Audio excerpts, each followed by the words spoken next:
So how do I avoid probate? Most people come to us when they're wanting to do an estate plan, they're wanting to do their will, their trust, or something like that. They've heard about probate. They know that it takes, a year, 2 years, or longer. They know that it can potentially lead to a bunch of fighting after they pass away between their siblings. There's a lot of things you can't do. The government might step in and take, more money than you'd want to give them in terms of estate taxes. The court's going to say who gets what of your stuff. It's all public record. So a lot of people are trying to, they want to avoid probate. That's one of the big things they come to us, asking how do we do that? How does my family not have to go through that? And it really comes down to title. It really comes down to how you own things.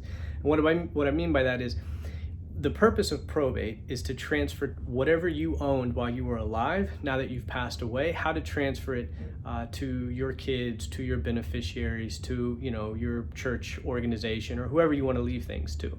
Because obviously now when you're alive, if you want to sell your house, when you go to sell your house, you just sign a legal document saying, hey, I'm selling my house. You're signing a deed and you give it to somebody else. Same with your car. Or if you want to leave money to someone on a bank account, you sign the bank account, over to them.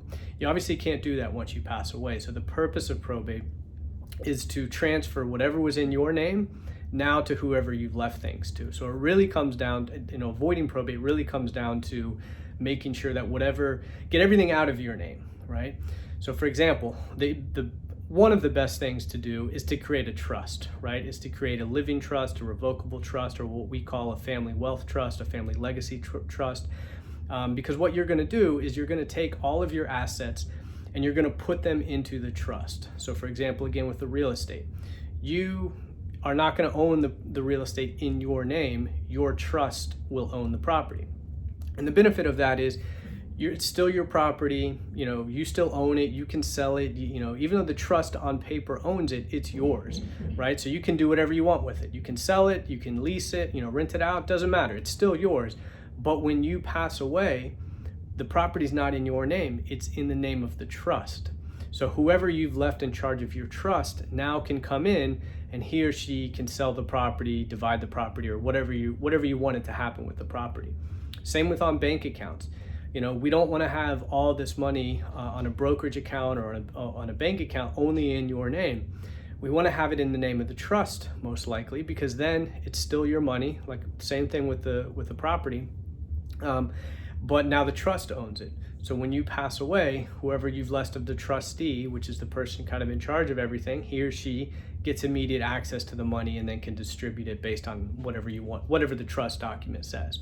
So that's really one of the best ways. There's other ways you can change title depending on your situation, your financial situation. You might not even want to have anything in the trust if you're trying to qualify for Medicaid. There's certain Medicaid planning that can be done. So it really depends. But when you're thinking about, hey, how do I avoid probate? It's really going to be getting assets out of your name. And one of the biggest misconceptions we see out there is someone will go get a will thinking, hey, when I have a will, my kids won't have to go to probate. But unfortunately, a will does not avoid probate. Why? Because again, just by having a will, that house, that bank account, those are still in your name. So the court will look at the will. Your kids will have to present the will to the judge, and the judge, assuming it's a valid will go by what your last will and testament says, but it's not going to avoid the probate process. So if one of your main concerns is avoiding probate, look at doing a trust or maybe just something else so that assets are no longer in your name, and that's going to be a way to avoid probate.